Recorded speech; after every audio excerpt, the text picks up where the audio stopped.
Queria que vocês abrissem em Gênesis capítulo 41. Gênesis capítulo 41, a partir do versículo 37.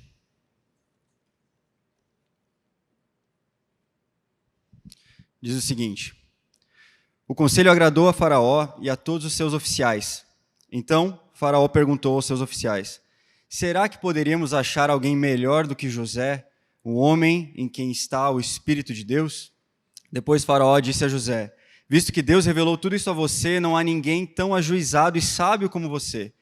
Você será o administrador da minha casa e todo o meu povo obedecerá a sua palavra. Somente no trono eu serei maior do que você. E Faraó disse mais a José: Eis que eu o constituo autoridade sobre toda a terra do Egito. Vamos orar? Senhor, muito obrigado, Pai, porque o Senhor nos dá a oportunidade de ouvirmos sobre a sua palavra. Nós vivemos num país que nós podemos falar abertamente da sua palavra, e glória ao Senhor por isso. Pai, nós te pedimos que essa mensagem, Deus, ela não venha somente afetar o nosso intelecto, mas ela desça ao nosso coração e gere transformação, Pai. Pai, que em nome de Jesus, a semente da sua palavra venha frutificar nos nossos corações, Pai. A medida máxima que o Senhor somente pode fazer, Pai. Em nome de Jesus, esteja conosco, nós te amamos. Amém e amém. Meus amigos, José é um dos personagens bíblicos que eu mais gosto. Toda vez que a gente vai ler sobre José, e eu sempre me empolgo, porque a história dele é uma história incomum, mas ao mesmo tempo nos traz algumas semelhanças que a gente vai falar um pouco sobre isso hoje. Dando um panorama geral, José era filho de Jacó, ou seja, descendente de Isaac, descendente de Abraão. Ele foi vendido pelos seus irmãos num rolo, porque seus irmãos tinham inveja dele. Ele foi vendido aos ismaelitas, e sendo vendido aos ismaelitas, depois ele foi vendido a Potifar, que era o oficial, né, do faraó. E quando ele foi vendido para Potifar, acabou que o Senhor estava junto com ele. E Potifar percebeu que o Senhor estava com José. E nisso o abençoou em tudo que ele fazia, fazendo com que Potifar olhasse para José e fizesse o quê? Falasse assim: amigão, agora o negócio é o seguinte, você vai comandar tudo que eu tenho, você vai ser o mordomo de todas as minhas coisas, todos os meus bens. A partir disso, José foi ganhando destaque na casa de Potifar. Até que certo dia a mulher de Potifar tentou dar em cima dele, deu todo aquele rolê lá, e aí José acaba indo preso injustamente. No que ele vai preso, também outras duas pessoas vão presas, o copeiro e o padeiro de Faraó. E aí, nesse rolê todo, acaba que um dia, tanto o copeiro quanto o padeiro, eles têm um sonho, e José acaba interpretando esse sonho, que era uma realidade. Deus tinha dado uma graça para José para interpretar aqueles sonhos, e eles se tornaram realidade. E nos dois sonhos, José diz assim para eles: quando vocês chegarem na presença de Faraó, vocês lembrem de mim, né, se puder fazer um favorzinho, me tirar aqui da prisão, ia me ajudar bastante. E acontece que nenhum dos dois lembra de José. José fica preso por mais 2 anos, até que certo dia, Faraó tem um sonho. E no que Faraó ele compartilha com os seus súditos, perguntando se tem alguém ali no Egito que poderia interpretar aquele sonho, ninguém consegue interpretar. E aí, aquele copeiro que estava vivo ainda, diz assim: olha, eu conheço um hebreu que está preso lá na casa de Potifar. E aí, chamam José, e José, ele interpreta perfeitamente aquele sonho de Faraó, falando a respeito de um período de fartura, em que seriam os 7 anos de vacas gordas, e depois um período de fome, que seriam os 7 anos de vacas magras. E não só isso, ele aconselha o Faraó sobre como deveria agir em relação àquilo tudo. E aí, a história de José depois é linda, de reconciliação com seus irmãos que o venderam, né, para os ismaelitas, depois que foi vendido para Potifar, e acaba uma história feliz no sentido de reconciliação com seus irmãos, e é incrível o que Deus faz e nos ensina a partir disso tudo. Só que aí, a gente começa aonde nós lemos ali. Deus deu uma graça para José, e ele, a partir do Espírito de Deus, estava sendo usado pelo Senhor para boas obras naquele lugar, lá no Egito. Então nós podemos ver que o Egito, ao primeiro momento, ele era um lugar de provisão, pois foi o lugar aonde os irmãos de José precisaram ir atrás de mantimento, de comida, porque senão iam morrer de fome. Porque foi justamente pela administração de José, naquele período, sobre as vacas gordas, em que os celeiros estavam cheios, que eles conseguiram ter mais cereais e vender ao povo que precisava. E aconteceu que o quê? O faraó começou a ficar rico pra caramba, por quê? Porque ele detinha todo aquele celeiro cheio, e aí o povo precisava comprar para sobreviver. E a partir desse momento, então a gente vê que o Egito foi um lugar de refúgio na época, por muita provisão. Porém, após tudo isso, se você ler na sua Bíblia depois, você vai ver que essa história ela é linda até aquele ponto, e aí a gente vê que os hebreus eles começam a crescer em número. Então o povo de Israel começa a crescer muito, e aí começa a dar um problema com o povo do Egito ali. O faraó começa a ficar com medo daqui a pouco esses caras vão começar a dominar tudo aqui. Então vamos subjugá-los aqui, porque aí se a gente subjugar esse povo, eles não vão querer comandar sobre nós. E aí a gente começa a viver um tempo do Egito como muita opressão. Então a gente vê o Egito como um lugar de escravidão, ali você vai ler depois na sua Bíblia, a partir de Êxodo, capítulo 1, Faraó ele se esquece de José e teme o crescimento dos hebreus.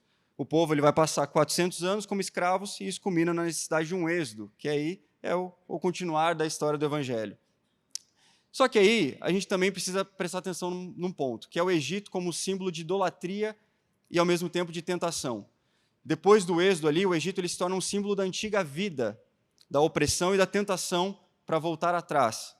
Israel constantemente diz, vamos voltar ao Egito, quando eles estão ali no êxodo, falando assim, ô Moisés, você nos tirou do Egito agora, nós estamos peregrinando aqui, mas a gente tinha cebola, a gente tinha um monte de coisa para comer, agora você trouxe a gente aqui para morrer de fome. Então, essa ideia de voltar àquela vida que eles tinham antes. Depois a gente vai ver em Isaías e em Jeremias que os profetas eles denunciam qualquer aliança política com o Egito como uma infidelidade espiritual. O Egito ele representa, então, uma mentalidade corrompida, autossuficiente e idólatra. Aí a minha pergunta para você parece com a nossa sociedade hoje? Corrompida, autossuficiente e idólatra. E sim, parece com a nossa sociedade hoje. José, ele é um exemplo de alguém que viveu no Egito, mas não como um egípcio. Da mesma forma, nós vivemos no mundo, mas não como o mundo. José ele vestiu roupas egípcias, ele recebeu um nome egípcio, dado pelo próprio faraó. Ele fala egípcio, mas não adota os deuses nem os valores egípcios. É o mesmo que nós também fazemos hoje na sociedade. Mesmo que Cristo não seja o centro de todos ao nosso redor e da sociedade em si, nós vivemos como José viveu no Egito, não nos corrompendo. E José viveu de forma integral ao Senhor, sem separar a sua fé do viver em sociedade. Por isso, o tema da minha mensagem de hoje é chamado de a fé fragmentada. Facilmente nós podemos viver uma fé fragmentada que divide, faz com que o aspecto da nossa crença ele seja somente para uma área da nossa vida, chamada área espiritual. E aqui a gente percebe que essa fé fragmentada ela vai restringir o poder do Espírito para somente essa área. Tipo, não, deixa só para a espiritualidade. Essa fé ela não vai alcançar outros patamares e não vai tocar outras áreas da nossa vida, como a própria sociedade ou o meu trabalho. Então, por que nós estamos falando desse assunto? Porque agora, dia 4 e 5 de julho, nós teremos uma conferência, chamada Conferência Esferas, que é o papel do cristão na sociedade. E nós só viveremos o propósito que o Senhor tem para a nossa vida, na esfera que Ele nos chamou, para a área da sociedade que Ele nos chamou, se nós não tivermos uma fé fragmentada. Então é sobre isso que nós vamos falar hoje. E já quero aproveitar para o merchan, né? Se você não fez sua inscrição, aproveita no site Conferência Esferas e faça a inscrição. E nós iremos utilizar essa relação de José no Egito para exemplificar também a nossa relação com a sociedade hoje. E para ser o ponto de partida, uma das principais causas de uma fé fragmentada é algo chamado dualismo, a separação entre sagrado e secular. E para isso eu queria que você abrisse sua Bíblia comigo em Colossenses capítulo 1.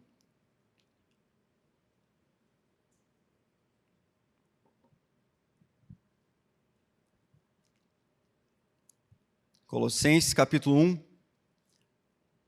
partir do versículo 13. Antes da gente ler, eu vou dar um panorama geral aqui, porque antes da gente falar sobre o dualismo em si, dessa separação entre sagrado e secular, a gente precisa ter um breve entendimento sobre o que é cosmovisão e ainda mais cosmovisão cristã. A cosmovisão, basicamente, é um conjunto de crenças, valores, vivências que fazem com que a gente interprete o mundo. E isso pode ser a partir de algo que a gente ouviu, que a gente gostou e falou: gostei disso que você falou. Vou usar isso para afirmar o que eu acredito sobre o mundo, sobre a sociedade como um todo. Mas nós, como filhos de Deus, nós temos a nossa cosmovisão cristã, que é o quê? Enxergar o mundo a partir das lentes das Escrituras, a partir daquilo que Deus pensa a nosso respeito, e não a partir de uma filosofia somente ou algo assim. Então, se a gente fosse se definir, cosmovisão, de forma simplificada, é a lente pela qual nós enxergamos o mundo. E muitas vezes, eu não sei se todos... Estou vendo várias pessoas com óculos aqui, a gente pode ter uma visão deturpada. E eu tenho miopia e astigmatismo, mas o meu grau é bem baixinho, então eu não preciso usar óculos. Mas quem está de óculos aqui dá para ver que às vezes tem aquele... Não sei se você tem um amigo que tem aquele óculos fundo de garrafa, assim, cara, que daí tem uma diferença absurda. Mas quando eu tenho um problema de visão, eu preciso de uma lente para corrigir como eu interpreto a realidade. E é exatamente o que as Escrituras fazem. Nós, na nossa condição de seres destituídos da glória de Deus, agora precisamos da realidade do Evangelho, para que enxerguemos a partir dela e possamos enxergar da forma correta, como Deus espera que enxerguemos. Agora que você abriu sua Bíblia, Colossenses capítulo 1, versículo 13 a 18. Ele nos libertou do poder das trevas e nos transportou para o reino do Filho do seu amor, em que temos a redenção, a remissão dos pecados. Ele é a imagem do Deus invisível, o primogênito de toda a criação, pois nele foram criadas todas as coisas, nos céus e sobre a terra, as invisíveis e as visíveis, sejam tronos, sejam soberanias, quer principados, quer potestades. Tudo, repete comigo, tudo foi criado por meio dele e para ele. Ele é antes de todas as coisas, nele tudo subsiste. Ele é a cabeça do corpo, que é a igreja, ele é o princípio, o primogênito dentre os mortos, para ter a primazia de todas as coisas. É incrível esse texto do apóstolo Paulo, que ele fala que Cristo é o único que merece tudo. A Gabi orou aqui, antes de eu trazer a palavra aqui, na abertura do culto, falando a respeito de Deus, não tenha somente nosso coração, mas tenha o nosso tudo. É isso que o apóstolo Paulo está falando aqui. Tudo foi feito por ele e para ele. Aí, lá por volta de 1900, mais ou menos, surgiu um amigão chamado Abraham Kuyper, que foi um teólogo holandês que começou a falar bastante sobre esse assunto que a gente está trazendo agora, que é a cosmovisão cristã. E olha que interessante isso, cara. Ele foi um teólogo, mas ele não foi só um teólogo, ele fundou uma universidade, ele fundou um jornal, e não só isso, ele fundou um partido político, e não só isso, ele falou, acho que a esfera da educação eu não fiz nada ainda. Fundou ele fundou uma rede de escolas cristãs na Holanda daquela época. Você olha e fala assim, cara, foi alguém que impactou a sociedade, sim ou não? E ele tem uma frase icônica sobre o assunto que diz assim: não há um único centímetro quadrado em todo o domínio da existência humana sobre o qual Cristo, que é soberano sobre tudo, não clame, é meu. Tudo é por Ele e para Ele. Tudo foi criado por Deus e para Deus. Porém, tudo também foi manchado pelo pecado. Mas somente uma coisa não foi maculada pelo pecado: Cristo, o Redentor dos nossos pecados. Mas, não somente, quando a gente olha, né, Cristo foi o único que não foi manchado pelo poder do pecado ali, mas a gente vê que toda a realidade foi manchada pelo pecado. Então, quando a gente fala que a nossa visão está deturpada, é por conta da visão do pecado. E nós precisamos da lente do Evangelho para corrigir isso tudo. Por isso nós estamos falando sobre esse assunto. Se nós não tivermos essa visão de que tudo é por Cristo e para Cristo, tudo foi feito por Ele e para Ele, e também que tudo foi maculado pelo pecado, nós vamos cair nessa visão do dualismo. E para isso, a gente precisa entender o que é esse negócio chamado dualismo sagrado versus secular, o que é esse negócio aí? Basicamente, nós temos uma interpretação de que sagrado é aquilo que é espiritual, aquilo que de alguma forma pode ser direcionado ao Senhor. E aquilo que é secular é aquilo que não é espiritual, ou seja, é mundano, é do século, mas que não tem um foco espiritual. E para isso, quando nós temos essa lente dualista sobre as coisas, nós vamos enxergar da seguinte forma: a atividade, como por exemplo, a oração, o louvor, a pregação da palavra, como sendo atividades sagradas. Porém, a atividade física ou o entretenimento vão ser atividades seculares, porque não é espiritual e não é direcionado para Deus. Ok. Profissões, nós vamos ter uma mentalidade da seguinte forma: quem é pastor ou missionário está vivendo, então, em função de uma obra sagrada. Mas se você é um jornalista, um político, um médico, um profissional liberal, você está vivendo no secular. É isso. Quando a gente para analisar as esferas de uma maneira geral, a gente pode falar que a esfera da igreja, a esfera da família, são esferas sociais sagradas. E seculares é todo o resto: ciências, negócios, artes. Isso é secular. E aí você pode estar se perguntando: tá, João, eu estou entendendo esse negócio aí, você já começou afirmando que o dualismo é um problema. Tá. Mas você não se esqueceu que ao longo das Escrituras, o Senhor consagrou, santificou certas coisas, também certas pessoas, utensílios e atividades? E sim, você está certo.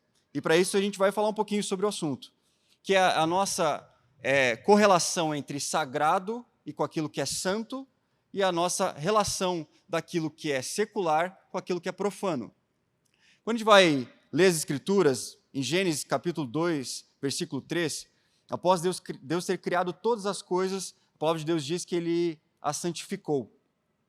E essa foi a primeira vez que a palavra santificar apareceu nas Escrituras. E santificar do hebraico kadash significa consagrar, separar, ser colocado à parte, tornar santo. Então, se algo é sagrado, não deve ser considerado profano, porque afinal de contas foi separado por Deus. Por outro lado, as coisas profanas são aquelas que não são separadas por Deus e, consequentemente, são contaminadas. Profano do hebraico, shalal, significa contaminado, poluído ou corrompido. Consideramos, então, como seculares as coisas que são desse século e que foram contaminadas ou poluídas pelo próprio pecado. Se olharmos sobre o mundo a partir dessa ótica, então, na verdade, Deus não teria relação nenhuma com a realidade do universo, porque tudo foi corrompido pelo pecado, a não ser Cristo. Então, nós estamos falando de um Deus que não teria contato nenhum com a realidade da própria humanidade que Ele criou. Por isso que veio o sacrifício de Cristo, para nos remir e fazer com que Cristo, olhando para nós, Ele visse Cristo. Deus, olhando para nós, Ele visse Cristo. Existe um livro incrível, se você quer se aprofundar nesse assunto, que se chama Introdução à Cosmovisão Cristã, do Michael Gorin, do Craig Bartholomew, que eles têm um trecho que eu queria ler para vocês, falando a respeito do dualismo. Todas as atividades, profissões e interações no domínio sagrado também foram corrompidas e distorcidas pelo pecado. Não se pode considerar algo bom apenas por ser sagrado.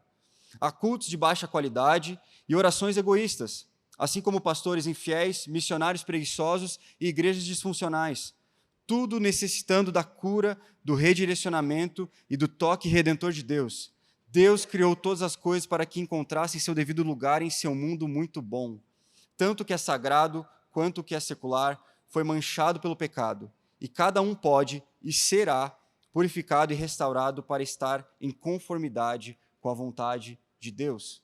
Então aqui a gente começa a ver que aquilo que muitas vezes nós consideramos como sendo sagrado e que nós devemos destinar somente a nossa atenção para aquilo que é de fato sagrado, a gente vê que também pode ser corrompido pelo pecado.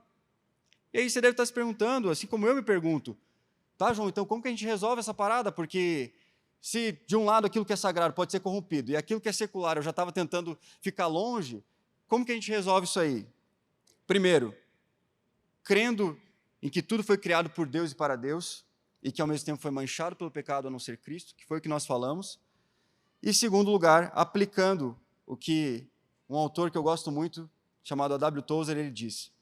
Antes de citar a frase dele, quando ele vai falar sobre o apóstolo Paulo, é muito interessante quando a gente para pensar. Será que tem como a gente comparar as obras do apóstolo Paulo? E quando eu digo obras, é no seguinte. Paulo, ele escreveu a maioria do Novo Testamento. Então, você fala assim, tá, ele escreveu boa parte do Novo Testamento, mas ao mesmo tempo, ele construiu tendas, ele fabricou tendas. E aí você pensa assim, cara, não tem como comparar, né? Pô, escrever quase tudo que a gente tem ali do Novo Testamento com uma obra que é a fabricação de tendas. Não tem como comparar essas duas coisas. Porém, as duas coisas foram aceitas por Deus da mesma forma e constituíram atos de uma verdadeira adoração ao Senhor. Seja escrevendo uma epístola, seja fabricando uma tenda. E aqui vem a frase do Tozer, do livro Em Busca de Deus, se você quiser ler depois. Com certeza é mais importante levar uma alma a Cristo do que plantar um jardim, mas o plantio do jardim pode ser um ato tão santo quanto ganhar uma alma. O leigo nunca precisa considerar sua tarefa mais humilde, inferior à do seu ministro, que cada um permaneça naquilo pelo qual foi chamado, e a sua obra será tão sagrada quanto a do ministério. E aqui vem o mais importante. Se você puder guardar uma coisa, só uma coisa dessa noite, guarde essa frase. Não é o que a pessoa faz que determina se sua obra é sagrada ou secular. É por que ela faz. O motivo é tudo. Que alguém santifique o Senhor Deus em seu coração e, a partir de então, não poderá mais praticar nenhum ato comum. Tudo o que essa pessoa faz é bom e aceitável a Deus por intermédio de Jesus Cristo. Para ela, o próprio ato de viver será sacramental e o mundo inteiro um santuário. A sua vida toda será uma ministração sacerdotal ao Senhor. Já parou para pensar uma coisa? Nosso dia tem 24 horas. A maioria de nós trabalha 8 horas, normalmente. A maioria de nós deveria dormir 8 horas. Deveria. Então, pelos meus cálculos, aí está sobrando 8 horas. É esperado que, no mínimo, você que é cristão, destine essas 8 horas ao Senhor. Não é justo? Porque, assim, você não está dando nem seu 100%, que deveria ser as 24 horas. Assim, não, vou estar ali diante do Senhor, vou entrar na sala de oração, vou ficar ali as 24 horas do meu dia, vou pedir para o Marciano ali, ô, pastor, libera aí para nós aí, deixa eu morar aqui na casa de oração. A gente não consegue dar essas 24 horas, certo? Nós temos um corpo limitado. Então, se a gente tiver essa lógica dualista, a gente sempre vai estar em falta. Porque, afinal de contas, 8 horas trabalhando, 8 horas dormindo, mesmo assim, essas 8 horas que estão sobrando, elas não são 8 horas reais que a gente consegue fazer algo que a gente quer, porque a gente perde ali no trajeto dos locais, a gente perde nas nossas refeições, então a gente, mesmo assim, não consegue, mas vamos colocar aí 4 horas que seja, 4 horas livres por dia. Ainda assim, a gente não consegue dar tudo isso para o Senhor. E aí sempre tem um peso dentro de nós, que a gente deveria estar fazendo mais, que a gente deveria estar na oração, e não que isso seja ruim, mas o que eu estou querendo trazer para a gente hoje é que essa mentalidade dualista de que se eu não olhar para o meu trabalho como uma forma de eu estou fazendo isso para o Senhor, cada um dos meus dias vai ser sempre eu estou devendo algo. Eu sempre vou estar com a sensação de dívida, porque afinal de contas, meu trabalho é secular, o meu sono tanto faz. E o que sobra são as 8 horas, que eu nem tenho essas 8 horas para dar para o Senhor, então eu estou em dívida. Eu queria fazer uma pergunta para vocês, e assim, você não precisa me responder, tá bom? Não precisa me responder. Mas eu quero saber de vocês. Uma música gospel, feita com objetivo avarento, é algo sagrado ou secular? E limpar a casa com o objetivo de servir a família, é algo sagrado ou secular? Se José ele tivesse uma mentalidade dualista, qual seria o pensamento dele? Governar para Faraó? Cara, é perigoso demais. Certeza que eu vou me perder aqui, vou me contaminar. Ainda mais os egípcios aí que são politeístas, então assim, ó, vão vir com aquele monte de Deus para cima de mim e eu vou me perder. Então assim, pô, o copeiro que você lembrou de mim, esquece de mim, deixa aqui quietinho, deixa eu ficar aqui na prisão. Servir na política egípcia, acho que não é a vontade de Deus. Então deixa quieto. Eu prefiro esperar, orar, guardar minha fé, até que Deus me tire aqui da prisão. Isso é se José tivesse uma mentalidade dualista. Mas ele não tinha. E por não ter, ele foi lá e assumiu sua responsabilidade. Ele assumiu o chamado de Deus para a sua vida, para ser um administrador. E esse administrador não é só como o governador do Egito, mas ele já era um administrador desde a casa do seu pai, cuidando dos rebanhos do seu pai, depois na prisão, ajudando o carcereiro, até chegar como governador do Egito. Ele não abriu mão da sua fé, mesmo sabendo que o local onde ele estava era perigoso demais. O dualismo sempre nos levará a uma passividade e busca pelo escapismo, só para nos protegermos, e assim não cumpriremos a vontade de Deus para nós como cristãos na sociedade. Isso é o resultado de uma fé fragmentada, que vai fazer com que sempre olhemos como isso aqui é secular, então isso aqui não tem a ver com Deus. Isso aqui é sagrado, tem a ver com Deus, então beleza. Então eu vou fazer porque é para o Senhor. E essa fé fragmentada, além de gerar esse dualismo em nós, ela vai gerar outras duas maneiras de lidar com a realidade, que é ou com a passividade ou com a agressividade. Então esse é o meu segundo ponto. Nem passivos, nem agressivos. E aqui, antes de entrar propriamente nesse ponto, eu preciso te dar um panorama. E eu quero saber, quem gostava de história na escola? Levanta a mão. Ixi, estou lascado.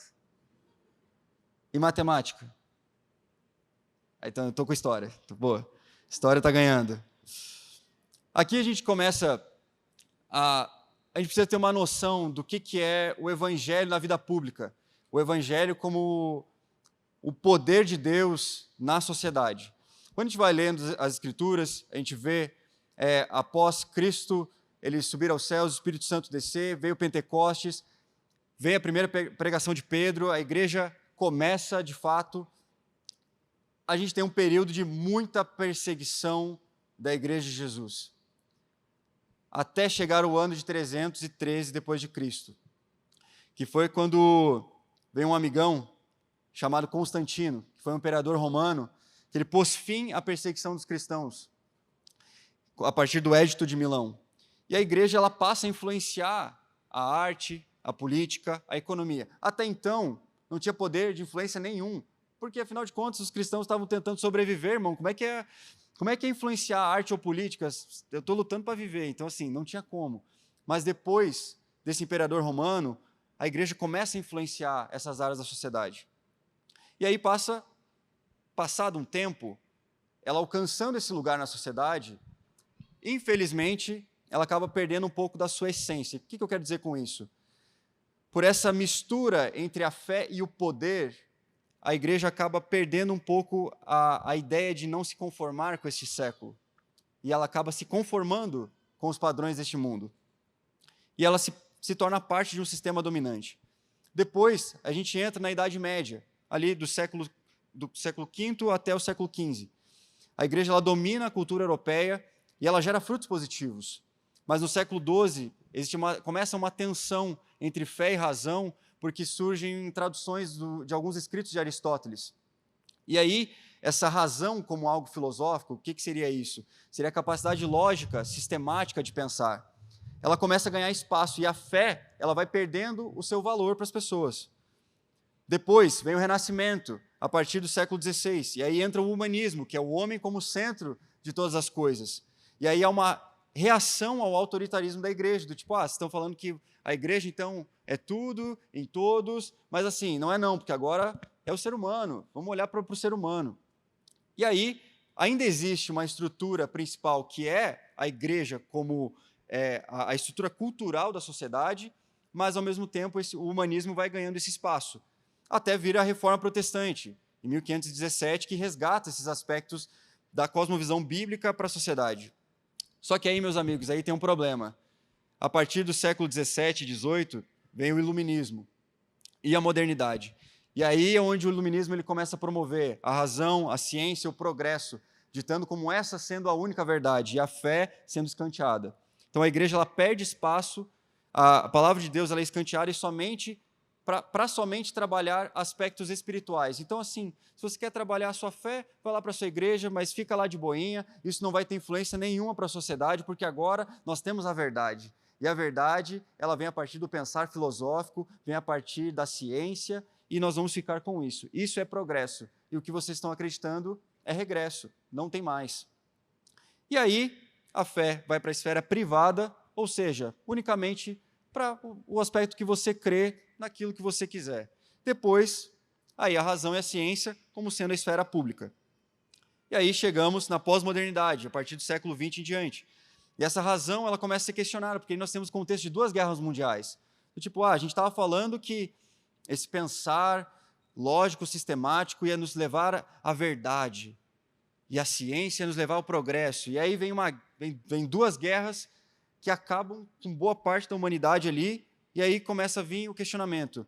Será que essa razão sozinha ela é capaz de resolver os dilemas da humanidade? Então começa a ser questionado novamente. Porém, a autoridade religiosa não foi restaurada diante da sociedade. Agora o indivíduo ele procura a sua própria verdade, rejeita tudo aquilo que for absoluto, então tudo aquilo que é muito concreto, não, isso precisa ser questionado, porque a verdade é relativa. E a fé, ela ainda é mais marginalizada na vida pública. Acabou a aula de história, voltamos para a mensagem. Estamos na atualidade agora. E onde estamos, então, nessa história como um todo? Vamos lá. Uma premissa da cosmovisão bíblica é que Deus criou o mundo, o homem pecou, aí veio Cristo, nos redimiu, e um dia voltará e restaurará todas as coisas. Amém? Vocês creem nisso? Amém? Em que momento nós estamos na história? No momento após a redenção e pré-restauração de todas as coisas. Esse é o exato momento que nós estamos na história. E aqui, aonde, se nós tivermos uma fé fragmentada, nós podemos cair em 2 problemas. O primeiro deles é um estilo de vida passivo. O que isso significa? É uma ideia de escapismo. É do tipo assim. Contém ironia esses 2 trechos, tá bom? Bom, já que Jesus vai restaurar todas as coisas, eu já aceitei ele, então acabou o alcance jovem, ou acabou o culto de domingo, ou desde cedo eu aceitei Jesus como meu Senhor e Salvador, eu me batizei, e agora é só aguardar, né? Porque não tem mais nada para fazer, então vamos ficar aqui bonitinho, sentadinho, esperando Jesus voltar. Essa é a lógica. Então esse estilo de vida passivo é o que o dualismo acaba podendo gerar em nós. Posso ir um pouquinho além? Uma pessoa com esse estilo de vida ela vai pensar da seguinte forma. Vamos falar para o Rafa e para a Maressa para a gente comprar uma chacrinha. A gente compra uma chacrinha e a gente pega essa chácara e cada um constrói a sua casinha. Bem bonitinho, como alcance jovem, cada um vai ter a sua casa, a gente pode fazer as nossas células, vai ser maravilhoso. E aí, o que a gente faz? A gente faz uma pipoca, doce ou salgada, senta e espera Jesus voltar. Vocês não gostaram dessa ideia? Poxa, uma chacrinha ia ser bem legal, uns animaizinhos lá, e a gente fica isolado do universo, de todo mundo, de toda a sociedade, de toda a cultura, porque assim a gente não vai sofrer, a gente não vai correr risco nenhum. A gente vai estar lá bonitinho. Se bem que quando tem gente, vai dar problema do mesmo jeito, né? Mas tudo bem. Mas se a gente fizer isso, a gente vai deixar de confirmar a nossa salvação. E isso é um problema muito grande. E eu queria que você abrisse sua Bíblia comigo em Efésios capítulo 2.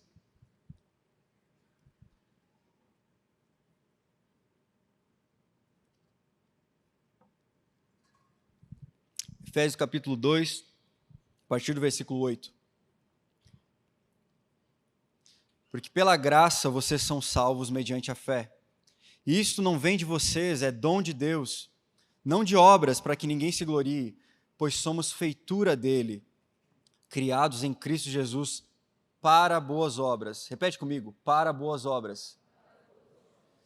As quais Deus de antemão preparou para que andássemos nelas. Você não precisa abrir, mas se você quiser anotar, Tiago capítulo 2, versículo 17. Assim também a fé, se não tiver obras por si só, está morta. Mas alguém dirá, você tem fé e eu tenho obras. Mostre-me essa sua fé sem as obras, e eu, com as obras, lhe mostrarei a minha fé. Aqui a gente consegue ver, tanto o apóstolo Paulo quanto o apóstolo Tiago, falando a respeito que não é o que a gente faz que vai nos levar à salvação, mas é porque somos salvos que nós fazemos o que fazemos. E aí, vem Jesus, Mateus capítulo 5, versículo 13 ao 16. Jesus no Sermão do Monte. Vocês são o sal da terra. Ora, se o sal vier a ser insípido, como lhe restaurará o sabor? Para nada mais presta, senão para lançado fora ser pisado pelos homens. Vocês são a luz do mundo. Não se pode esconder uma cidade situada no alto de um monte, nem se acende uma lamparina para colocá-la debaixo de um cesto, mas num lugar adequado, onde ilumina bem todos os que estão na casa. Assim brilhe também a luz de vocês diante dos outros, para que vejam as boas obras que vocês fazem e glorifiquem o Pai de vocês que está nos céus. Glória a Deus. Então, o estilo de vida passivo é o mais fácil de ser refutado. A gente tem aqui Jesus no Sermão do Monte falando assim, vocês são sal da terra e luz do mundo, ou seja, vocês têm que trazer sabor para a realidade, ressaltar o sabor das coisas e ao mesmo tempo trazer conservação às coisas, que é isso que o sal faz. Vocês têm que ser luz para um mundo de trevas. Então, vocês vão ser colocados pelo Senhor estrategicamente em locais de trevas para que a luz que há em vocês ilumine todo o ambiente. Para que a luz de vocês diante dos outros, para que eles vejam as boas obras que vocês fazem e glorifiquem ao Pai. Então não é sobre vocês, não é sobre nós, mas é sobre o Senhor. Lembra quando a gente falou que o motivo era tudo? Que era aquilo que iria determinar que tudo que fazemos é sagrado? Porque aqui está esse motivo. Para que vejam o nosso Pai e não a nós mesmos. Para que o mundo veja que somos enviados dele, assim como Cristo nos enviou, para que a luz chegue aos lugares onde muitas vezes só habitou as trevas. E olha, eu nem precisei citar o ID de Jesus, tá? Eu nem precisei falar disso, a gente só ficou aqui. E aí veio o segundo estilo de vida, que é o estilo de vida agressivo. E aqui, esse estilo de vida agressivo, ele é um pouco mais difícil e sutil de ser visto. Porque muitas vezes nós podemos ter esse estilo de vida agressivo em relação ao evangelho na sociedade. Ele traz a ideia triunfalista. E o que seria isso? É que eu preciso fazer. Eu preciso estabelecer o reino de Deus com as minhas mãos. Eu não posso depender de Cristo para isso. Porque, afinal de contas, é meu papel estar na sociedade e eu preciso estabelecer o Senhor como o Senhor de todas as coisas aqui e eu só vou estabelecer isso e aí Cristo vai voltar e é nós. Então, essa pessoa, outros dois trechos que contêm ironia. Deus me chamou para estabelecer o reino de Deus dele na terra. E assim, sempre olhando de uma forma fechada. Se eu não estiver no lugar mais alto da minha esfera, eu vou fracassar miseravelmente. Porque eu preciso estabelecer o reino de Deus em todas as esferas da sociedade. Se todo cristão assumir seu chamado e sua respectiva esfera, nós vamos transformar o mundo, dominando todas as esferas da sociedade. Então, Cristo, ele voltará para reinar eternamente. É a mesma coisa que a gente chegar para Jesus e falar assim, Jesus, negócio é o seguinte, a gente já ceifou todo o joio, está tudo certinho, pode retornar, porque aqui a colheita já está feita. Eu fico pensando, Jesus olhando e falou assim, mas vocês não prestaram atenção, porque eu falei que o joio e o trigo eles tinham que crescer junto, para que nos últimos dias, eu sim vou ser aquele que vou separar, eu sim que vou fazer a colheita final.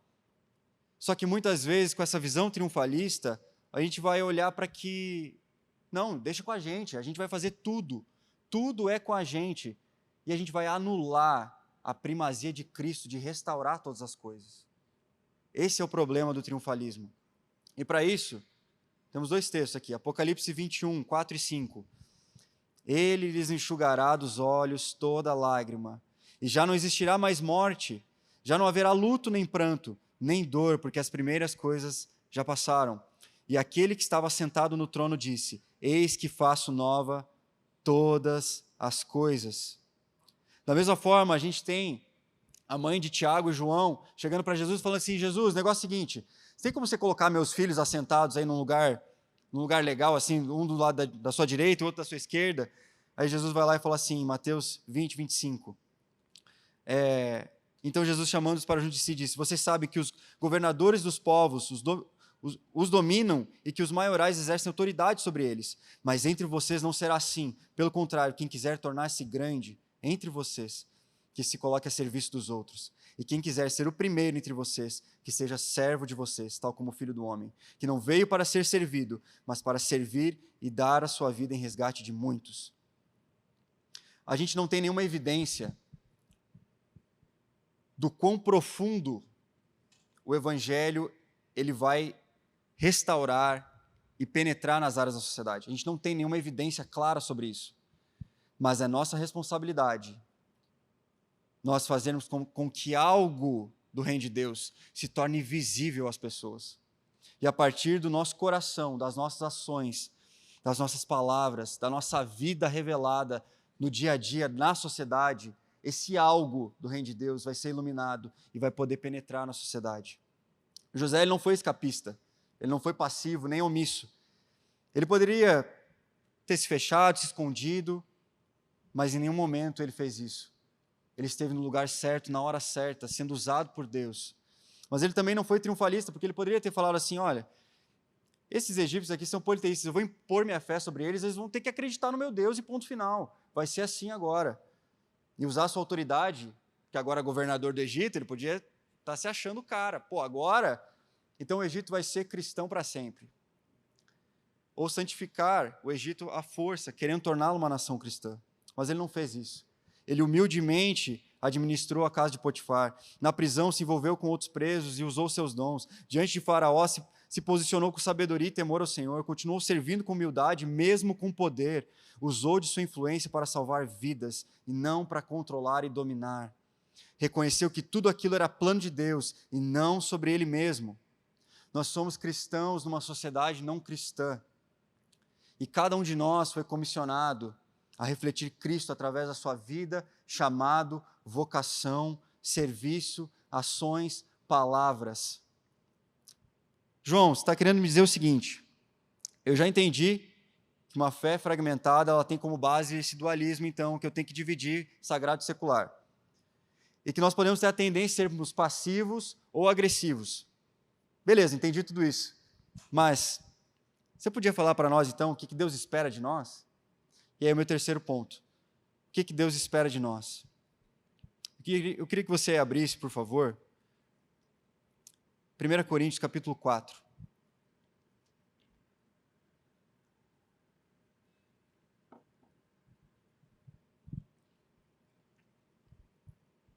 Primeiro Coríntios capítulo 4, versículo 1 ao 7.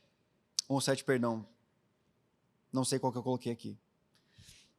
Assim, pois, importa que todos nós considerem como ministros de Cristo encarregados dos mistérios de Deus. Ora, além disso, o que se requer destes encarregados é que cada um deles seja encontrado fiel.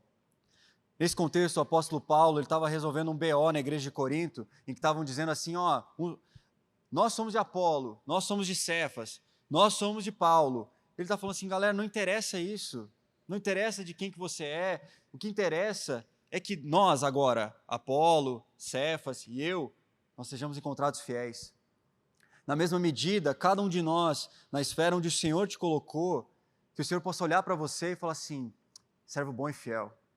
Ele possa olhar para você e sorrir, falar assim, eu sei que na educação eu tenho uma serva minha. Eu sei que na política eu tenho um servo meu, e ele está sendo fiel, ele está permanecendo fiel, e ele vai permanecer fiel até o fim. O que Deus espera de nós, que sejamos fiéis. No nosso serviço, sendo em qualquer área da sociedade, nós iremos servir as pessoas e glorificar a Deus ao mesmo tempo. E aí nós temos Romanos 12, capítulo capítulo 12, versículo 1 e 2. Portanto, irmãos, rogo-vos, pois, que apresenteis os vossos corpos como sacrifício vivo, santo e agradável a Deus, que é nosso culto racional. O que o apóstolo Paulo está falando aqui também? Você quer glorificar a Deus? Que o seu viver seja santo, irrepreensível. E sua vida vai ser um culto ao Senhor. Não só o seu ir ao sábado, ao domingo, à célula, mas a sua vida ela se torna um culto ao Senhor. E não somente algo que nós consideramos como sagrado, como a oração, a pregação da palavra, mas sim a nossa vida é um culto de maneira racional, feito especificamente ao Senhor. A nossa fé, ela não é só particular, mas ela afeta todo o nosso ser. E esse nosso ser é para o Senhor. E aí, meus amigos, eu gosto tanto desse texto. 1 Coríntios 10, 31, o apóstolo Paulo diz assim: assim, quer vocês comam, quer vocês bebam, façam qualquer outra coisa, façam tudo, absolutamente tudo, para a glória de Deus. Está falando de um contexto onde estavam vendo assim, tudo me é lícito, mas nem tudo me convém, será que eu como, será que eu não como? Paulo está falando assim, galera, calma aí, presta atenção nisso aqui, que todo o viver de vocês possa refletir o Senhor e glorificar Ele. Não é só se vocês comem ou bebem, ou deixam de comer ou deixam de beber, mas que tudo o que vocês façam seja para o Senhor. Eu não sei quantos de vocês sabem disso, mas a religião que mais cresce no mundo hoje é o islamismo e não o cristianismo. E tem um fator relevante que eles são famílias muito numerosas e muitas vezes jovens em idade fértil, ou seja, reproduzem muito. Só que, na minha opinião, e assim, minha opinião, você faz o que você quiser com ela, não é o principal motivo, mas é porque o muçulmano, ele não consegue ver a vida fragmentada.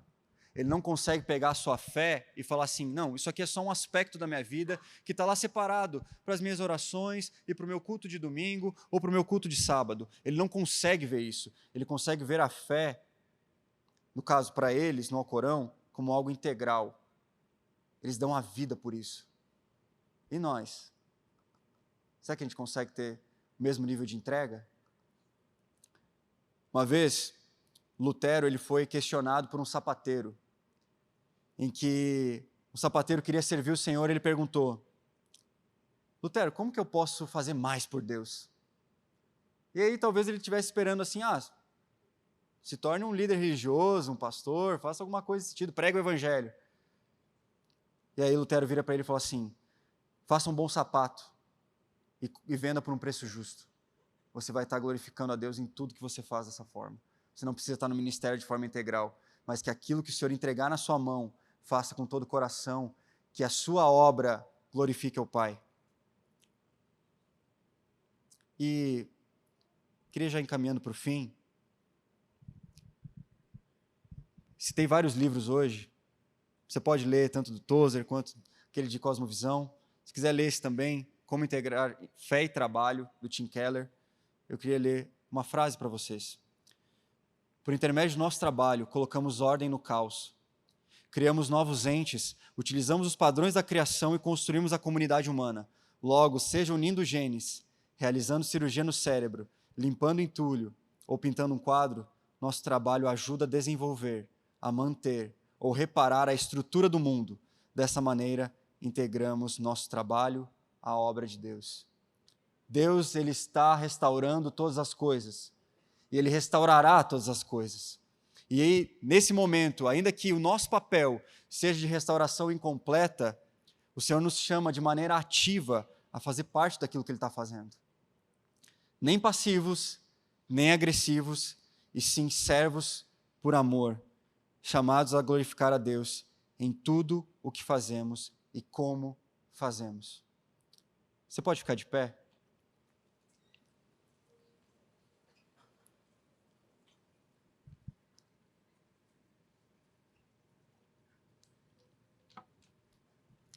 José poderia ter dito, Faraó, o negócio é o seguinte, eu revelo o sonho se você me der liberdade. Pode ser? Ele poderia ter feito isso.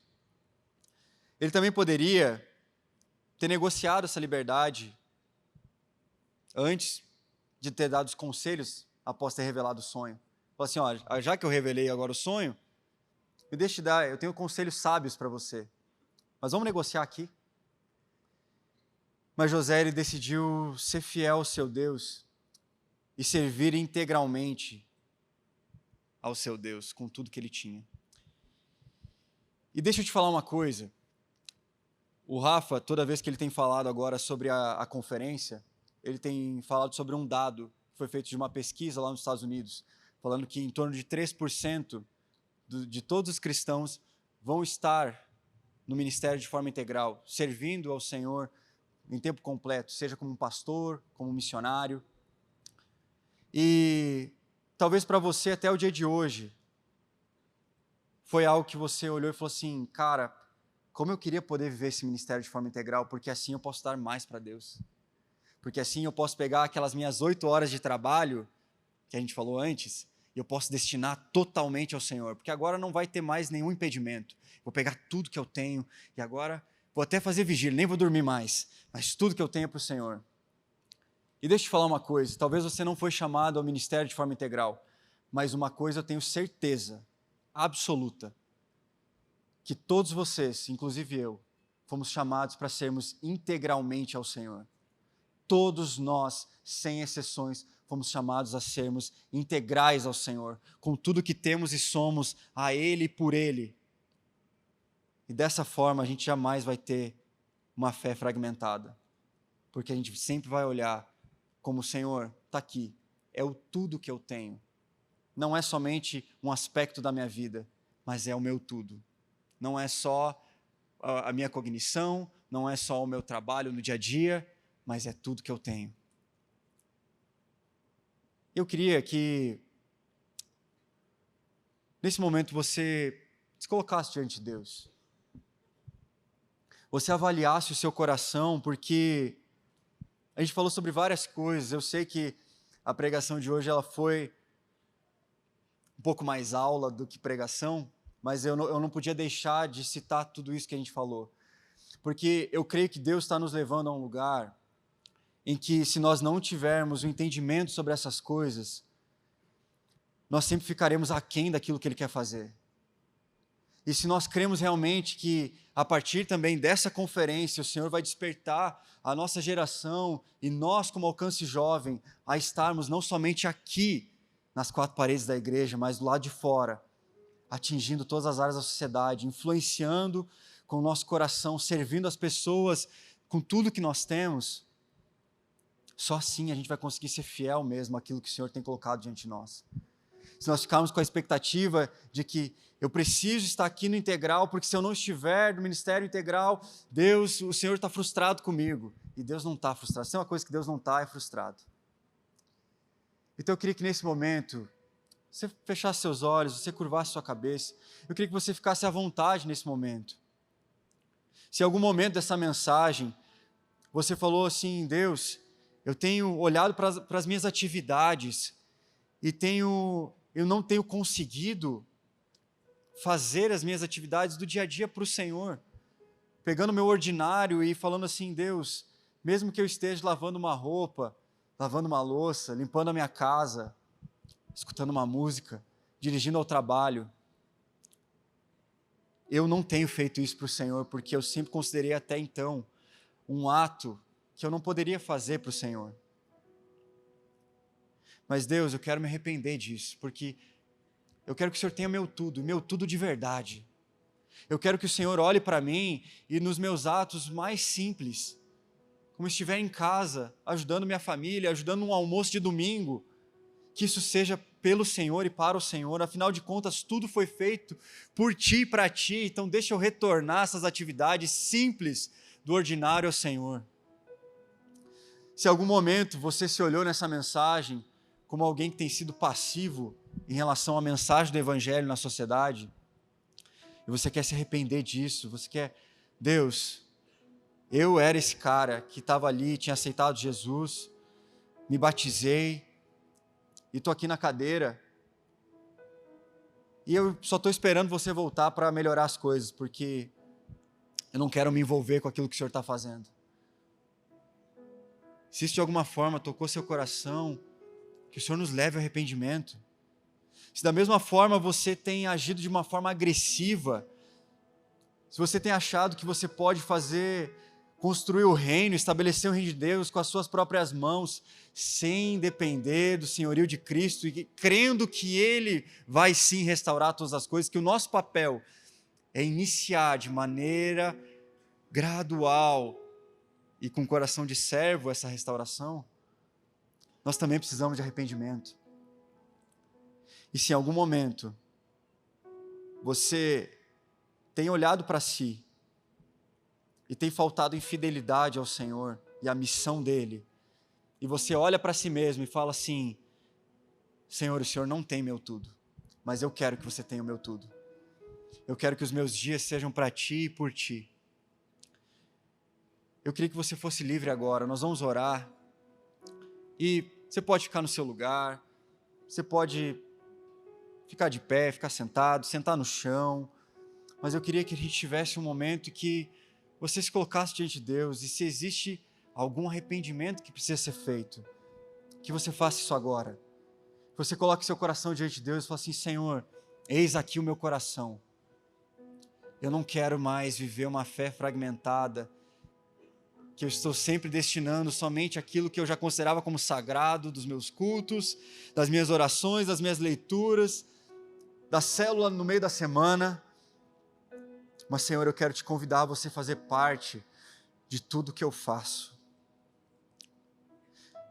Senhor Jesus, eis aqui os nossos corações, rendidos diante do Senhor. Senhor, abre os nossos olhos para te ver. Pai, nos impeça, Senhor, pelo poder do Seu Espírito, de termos uma fé fragmentada, de que destinamos somente uma área da nossa vida àquele que nos salvou. Quão medíocre nós estaremos sendo, Pai. Então, Deus, constrange os nossos corações essa noite, Pai. Faz com que nós olhemos para as atividades que muitas vezes consideramos como banais do nosso dia a dia e possamos retornar para Ti. Possamos olhar para o Senhor e falar: Senhor, o Senhor é digno do meu comer e do beber, porque o Senhor é digno de todas as coisas. Meus olhos se voltam para Ti hoje, Senhor, para reconhecer o quanto eu tenho deixado você de lado nas minhas atividades que até então eram seculares. Quantas vezes, Deus, eu tenho deixado de orar pelo meu trabalho, pelas pessoas do meu trabalho. Quantas vezes eu tenho deixado, Deus, de agradecer pelas oportunidades que o Senhor tem colocado diante de mim, com coisas tão simples. Então gera em nós, Espírito Santo, esse coração arrependido, de termos essa ótica dualista sobre as coisas. Pai, nos ajude a não sermos passivos em relação ao Deus que nos salvou, mas Deus, traz dentro de nós a realidade do Evangelho, e ela completa, Senhor, para que seja gerado em nós, Deus, o mesmo Espírito que foi gerado em Cristo Jesus. Pai, que em nome de Jesus nós tenhamos olhos para Ti, Pai, para que nós não sejamos nem passivos nem agressivos, mas na medida certa nós sejamos ativos, atuantes no Seu reino, Pai, para restaurarmos nem que seja minimamente alguma área da sociedade, não todas, para que quando o Senhor voltar, o Senhor tenha a primazia de tudo, de todas as coisas, tudo se volte para Ti, Senhor, e seja Seu como sempre foi. Eis aqui os nossos corações, Deus, arrependidos diante do Senhor.